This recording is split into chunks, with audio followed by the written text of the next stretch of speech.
They built empires in the shadows. They controlled billions of dollars.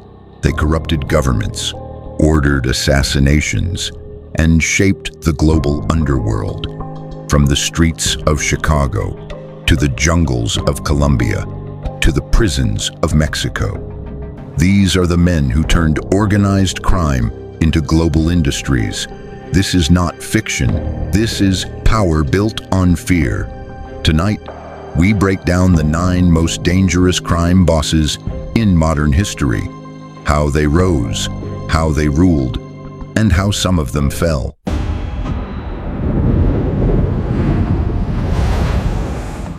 Al Capone, United States, the King of Chicago, 1920s. America entered the era of Prohibition.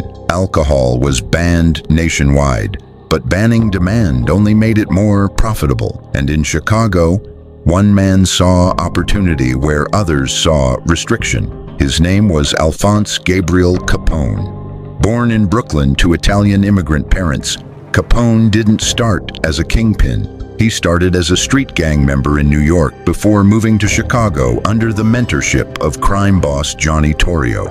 When Torrio retired after an assassination attempt, Capone took control, and Chicago changed forever. Under Capone's leadership, the city became a machine. Illegal breweries operated day and night. Speakeasies flourished behind hidden doors. Bribes flowed to police officers and politicians. Bootlegging alone generated staggering amounts of money. Estimates suggest his organization earned over $100 million per year in the 1920s, the equivalent of billions today. But money wasn't his only tool. Violence was. Rival gangs fought for territory.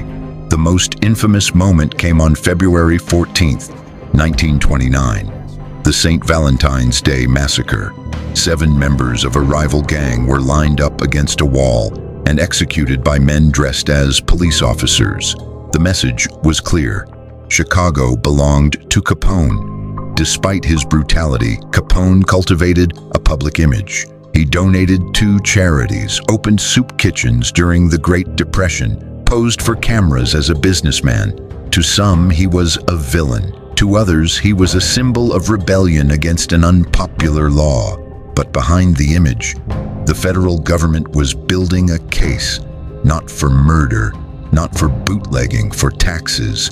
The man who built an empire through intimidation had made one crucial mistake. He never properly hid his income. In 1931, Al Capone was convicted of tax evasion. Sentence, 11 years in federal prison. He was sent to Alcatraz. There, isolated and increasingly ill from untreated syphilis, the once powerful kingpin deteriorated. By the time he was released, he was no longer feared, no longer powerful, just a shadow of the man who once ruled Chicago. Al Capone died in 1947, but his legacy changed organized crime forever. He proved that crime could operate like a corporation, that violence could control a city, and that even the most powerful empire can collapse, not from bullets, but from paperwork.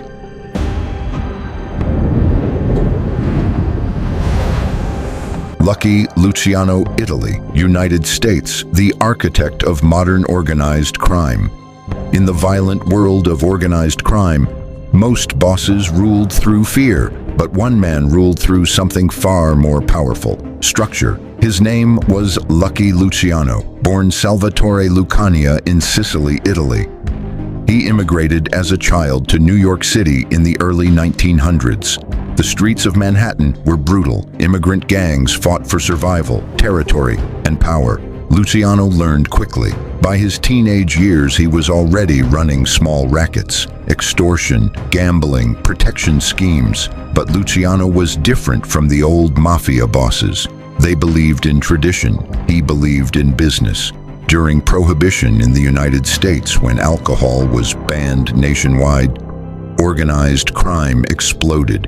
Bootlegging networks generated millions, and Luciano saw something others didn't.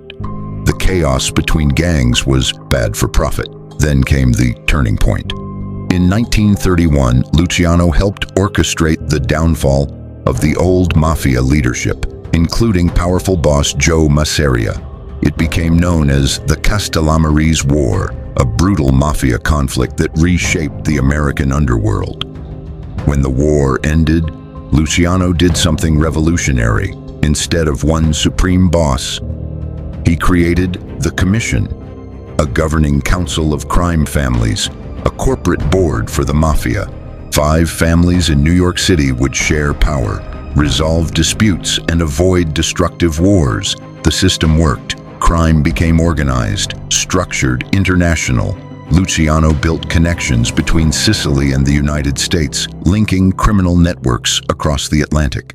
For years, the system thrived until 1936. New York prosecutor Thomas E. Dewey launched a massive investigation. Luciano was convicted of running a vast prostitution ring, sentence 30 to 50 years in prison. But even from behind bars, his influence remained. After World War II, he was deported to Italy, yet the structure he built never disappeared. The Commission, the 5 families, the modern Mafia system, it still echoes today. Lucky Luciano didn't just run crime, he organized it.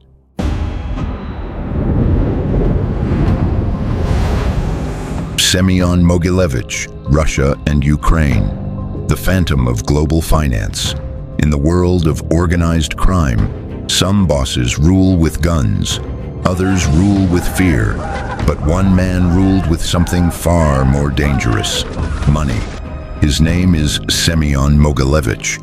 Born in Ukraine during the Soviet era, Mogilevich grew up in a collapsing system, a place where corruption, black markets, and hidden power networks thrived. But unlike many criminals who built their empires on violence, Mogilevich built his on intelligence. By the 1990s, as the Soviet Union collapsed, chaos spread across Eastern Europe, and Mogilevich saw opportunity. While others smuggled drugs or weapons, he entered global finance. Investigators across Europe and North America later described him as one of the most sophisticated, organized crime figures in history. His operations allegedly stretched across Russia, Ukraine, Hungary, Israel, and the United States. Authorities believe he controlled networks involved in massive financial fraud, international money laundering, arms trafficking, energy market manipulation. One of his most infamous schemes involved stock market fraud. Companies were secretly controlled, stocks were inflated, and millions of dollars vanished into offshore accounts. Unlike street-level crime, these operations left almost no visible violence, no gunfire, no gang wars, just disappearing money. At one point, the Federal Bureau of Investigation placed Mogilevich on its most wanted list, describing him as a mastermind capable of manipulating global financial systems. Yet, despite decades of investigations, Mogilevich remained largely untouchable. Arrested briefly in Russia, he was later released due to lack of evidence on major international charges. And that is what makes him so dangerous. He didn't build an empire through bullets. He built it through banks, shell companies, and hidden transactions. Because in the modern world, financial crime can shake governments, collapse companies, and destabilize entire economies without firing a single bullet. Semyon Mogilevich, the man who proved that the most powerful criminal weapon is money. Drug war.